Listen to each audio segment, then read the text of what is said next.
I remember when I lost my mind. There was something so pleasant about that place.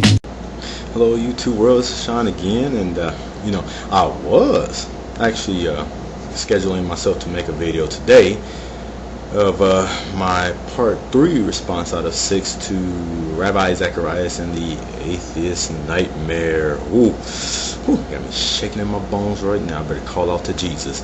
Anyhow, now on YouTube not too long ago there was a 6-part series posted by somebody, I can't remember his name, and it was called Atheist Nightmare Ravi Zacharias, and it was 6 parts.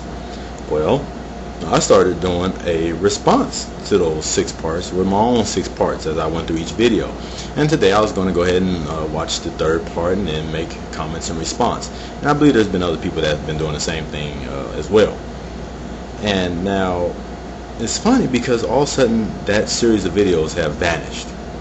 Now at first I thought maybe I was tripping and I wasn't typing in something right, but I wasn't, because no matter how many different types of searches I did, I couldn't find the videos no more.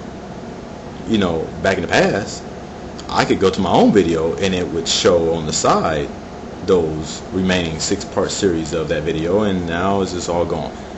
And I would have to assume that whoever that was that had the videos originally must have seen that they were rather weak in being any kind of atheist nightmare, and decided that it was proper to just go on and get rid of them before it was too late and somebody had responded to all 6 parts of such a dumb video by somebody who clearly was a TBN specialist, Ravi Zacharias. He just looked like one of those, and I believe the person he was talking to that was hosting that program was a TBN affiliate type individual. And it's already bad enough that Christians themselves out there don't have much of a like for TBN and its funny money-making specialists, preachers that are out there selling the gospel for their own investments already as it is. So I'm assuming Ravi Zacharias, being one that seemed to be tied in with these folks or wanted to make guest appearances on their shows, kind of already sold the outcome of what this supposed defense of Christianity was going to be. Anyhow, I'm just wanting to announce out there to all you folks that I was going to continue my series on this thing, and the videos look like they were yanked, more likely by the user, and I think because they just showed how weak the arguments were.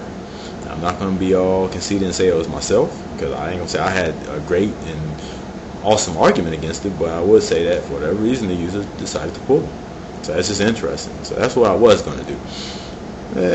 But since I'm talking and flapping my gums on this video, I decided that, I find it amazing these Christians and probably Jews and Muslim people do the same thing. I don't know yet. I haven't ran into these comments yet. But it's funny how, to me, that Christians tend to go on and on and on about us atheists looking so stupid as to dare demand proof from God. He doesn't have to give you any proof, and he's not going to give you any proof. It's not up to him to show you anything. It's up to you to decide to accept it by faith. It's not about seeing signs. It's about faith. And that's where you're missing out, buddy, because God ain't going to waste his time with you, and we're not going to waste our time with you either. We're not going to prove to you anything. And it seems to be the Christian response to atheists demanding, hey, where's the evidence at? Because why am I going to sit here and entrust my life to following this ancient book from the bronze civilization because there's some God that I don't know even exists that's threatening me with hellfire and damnation if I don't? So it's on me. I'm the stupid one. I'm the jackass because I won't just blindly accept on faith alone, no evidence, just on faith alone, or feelings. Talk about those feelings. I'm supposed to just accept this God on that alone. That's it. And then I'm a good boy. But if I reject it because I'm saying, hey, I need a little something more than just a book telling me to so because it says it's so, to give my life over to this thing. Is that so selfish? But I find it funny about this point that Christians keep raising, because you know what? The truth of the matter is that in the scriptures, that's all that he did. He didn't just touch one person's heart and say, hey, you go preach this truth to everybody, and then they all accept it based on faith. The children of Israel were shown all kind of mighty signs over and over and over again. Jesus didn't come down and say, well, I say so because I say so, and that's the way it is. He came down with mighty powers and wonders.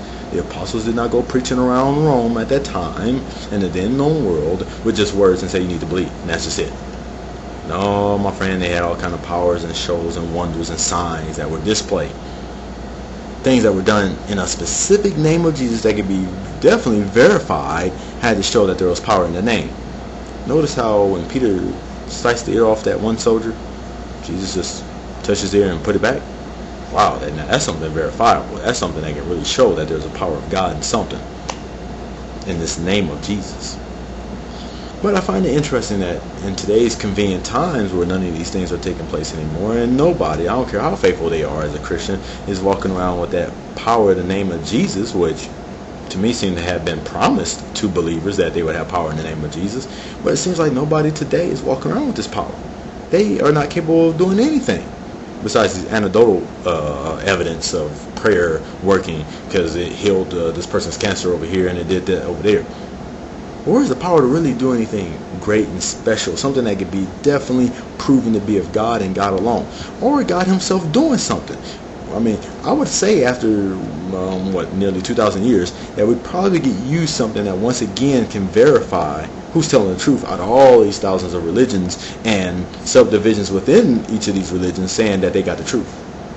Wouldn't you think so? Is that so much to ask of this God that after 2,000 years, and all we have is this book from ages ago, claiming all these mighty things that were done in this particular name, in this particular religion, don't you think we could use some more of that today? Kind of hard to just expect somebody to accept something from 2,000 years ago. But you know what? It is convenient. It's convenient to argue that it's faith. And if you don't want to have that, then, oh well, God ain't going to help you. You're just a miserable way. God ain't going to have no time to waste on you to show you anything, as if he needs to answer your demands, as if you're somebody special. Let's throw out the fact that maybe you just want evidence because you want to assure yourself before you're handing yourself over to this religion versus all the other religions that say, hey, you better take it our way or else you're doomed. No, that's too much. You're being selfish and stingy. You're being a little bastard. You just accept this on faith. Okay, that's what it's about.